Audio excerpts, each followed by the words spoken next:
Thank you very much, Senator. And thanks to all the nominees for being here today. Congratulations on your nominations. Ms. Morrison, if I could start with you. We've been talking, I think, today about a December 2019 article that you wrote, an opinion piece entitled "Prosecutors Can Right Past Wrongs If Only the System Lets Them." I assume you remember that piece, just a couple of years ago. Yes, I was a co-author of that piece, Senator. In that piece, you praised, and I'm quoting you now, a growing cohort of prosecutors seeking a new approach to justice. And then you go on to describe those prosecutors as seeking to, and I'm quoting you again, reform current tough on crime practices, and still quoting you, restore trust in the criminal legal system as a whole. I want to talk to you about your view on tough on crime practices and why you're opposed to them. Just a few things to make sure that we're on a level set here. Are you familiar with the fact that homicides were up 30% from 2020 to 2021 in this country, the largest increase ever recorded in American history? Senator, I don't know that I can vouch for that precise statistic, but I am aware that there are some studies showing that homicides are up across the country. In 2020, St. Louis, in my home state, saw its highest murder rate in 50 years. Carjackings were up in D.C., to take another example, from 142 in 2019 to 426 last year. Carjackings quadrupled in Philadelphia since 2015. In Chicago, they're up from 303 in 2014 to 1,800 last year. They're also skyrocketing in St. Louis County, and St. Charles County, in my home state, all in the greater St. Louis area. And these are just a few of the statistics that show the dramatic increase in crime, in violent crime, in assaults, all across this country. You praise in your piece, where you decry a tough on crime practice, you praise someone, a prosecutor in my state in particular, St. Louis Circuit Attorney Kim Gardner. Do you remember praising her in this piece? Thank you, Senator Hawley.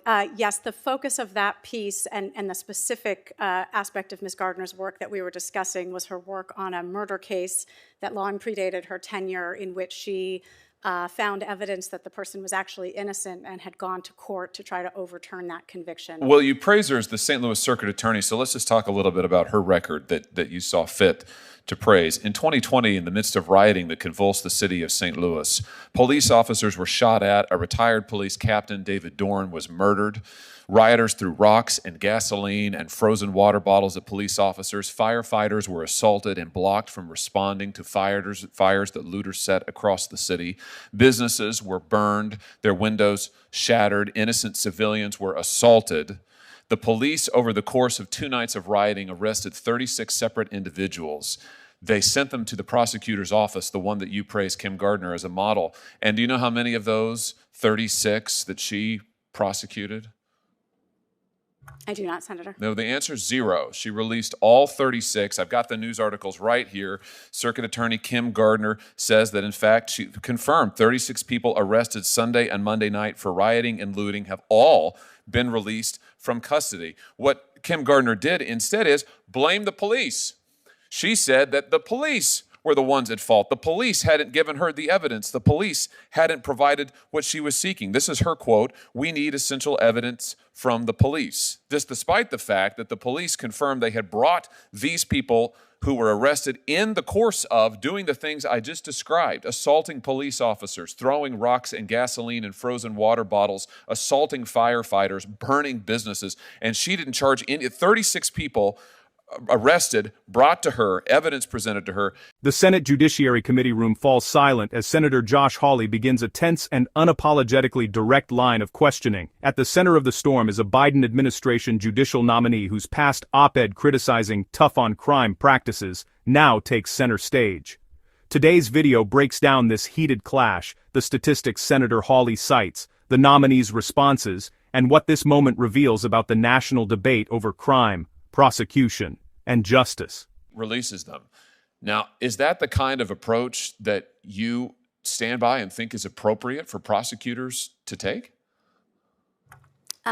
Senator Hawley, the focus of the piece in which I mentioned Ms. Gardner that you're referencing was the case of a man named Lamar Johnson. And what I found particularly heartening about the events that took place after we wrote that essay is that the Missouri legislature, I believe Republican in both chambers, who sponsored the bill, change the law so that Ms. Gardner could successfully file a motion for a new trial on behalf of the individual referenced, and we were joined by the Cato Institute and others in supporting that bill. So I agree with you. There are many issues of great public debate about how we should best oppose crime and public safety, but in the particular case I was writing about, it appeared to reflect a broader consensus about how to handle wrongful convictions. But that, with all due respect, that's not how you describe her in this piece. You describe her as part of a cohort of prosecutors who seek a new approach to justice, and in particular seek to reform current tough-on-crime practices. Now, I do agree with that characterization.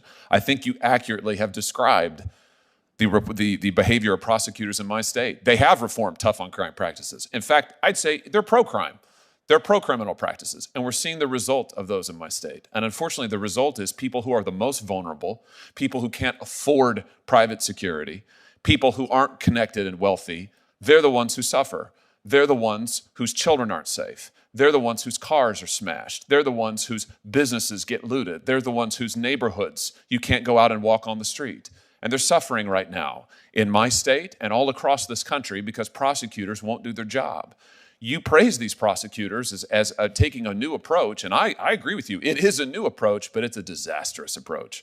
And unfortunately, for that reason alone, I cannot support your nomination, and I will not support the nominations of judges or any other individuals sent to us by this administration who are soft on crime and soft on criminals. Frankly, it is a pattern with this administration, and it is one that has got to end. And for those reasons, I will oppose you and anybody else that the president sends up to us who does not understand the necessity of the rule of law. Thank you, Mr. Chairman. Senator Padilla. Thank you, Mr. Chair. If you enjoyed this breakdown, don't forget to like, comment, and hit the subscriber button for more political showdown.